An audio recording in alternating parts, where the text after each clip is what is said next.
আমি কখনো কোনো ছেলেকে ভালোবাসি নাই। তুমি আমার উপর ভরসা রাখতে পারো। তোমাকে ছেড়ে আমি কোথাও যাব না। আমি সব বড়লোক মেয়ের মতো না। ঠিক আছে, এবার ছাড়ো।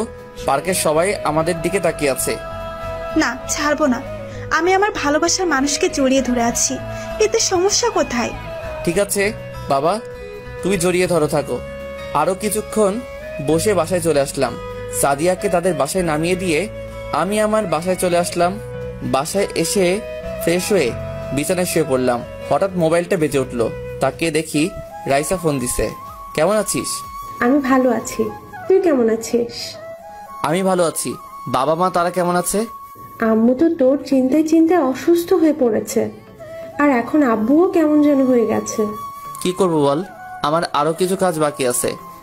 কাজ শেষ করে বাসায় ফিরে আসবো। প্লিজ ভাইয়া, তুই বাসায় ফিরে আয়। সময় হলে অবশ্যই ফিরে আসবো।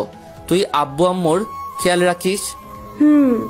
আর তোকে যে কারণে ফোন দিছি সেটাই তো বলা হয়নি। কি কথা বল।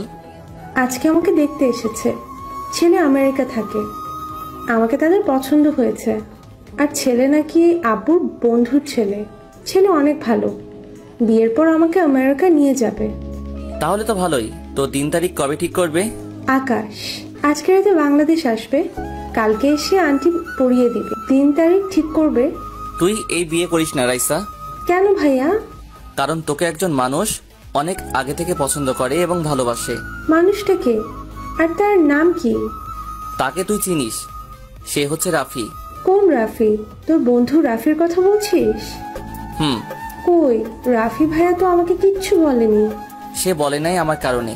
যদি আমি তার সাথে বন্ধুত্ব নষ্ট করে দেই, সেই ভয়ে তোকে বলতে পারে না। তুই জানলি কিভাবে যে রাফি আমাকে ভালোবাসে? আমি একদিন রাফির বাসায় গিয়ে তার রুমে বালিশের নিচে একটা ডায়েরি পাই। তারপর ডায়েরি খুলে দেখি তোর ছবি ডায়েরির ভিতরে। তারপর আমি ডায়েরিটা পড়ে জানতে পারলাম তোকে সে কলেজে দেখে ভালোবেসে ফেলে। তো এখন আমি করব, তুই বল। তুই এখন আব্বু আম্মুকে বলে দে তুই একজনকে ভালোবাসিস। তুই তার বন্ধুর ছেলেকে বিয়ে করতে পারবি না। এই কথা বললে আব্বু অনেক কষ্ট পাবে ভাইয়া। সেটা নিয়ে তোকে চিন্তা করতে হবে না, আমি ওটা দেখে নিব। আচ্ছা ঠিক আছে। আরো কিছুক্ষণ কথা বলে ফোনটা কেটে দিলাম। আমি জানি আব্বু রাইসাকে অনেক ভালোবাসে। রাইসার সুখের জন্য আব্বু সব করতে পারে। আমাকে ভালোবাসে না তা নয়, আমাকেও ভালোবাসে, শুধু আমার উপর অভিমান করে আছে। রাতে একজনের সাথে কিছু কথা বলে ঘুমিয়ে পড়লাম।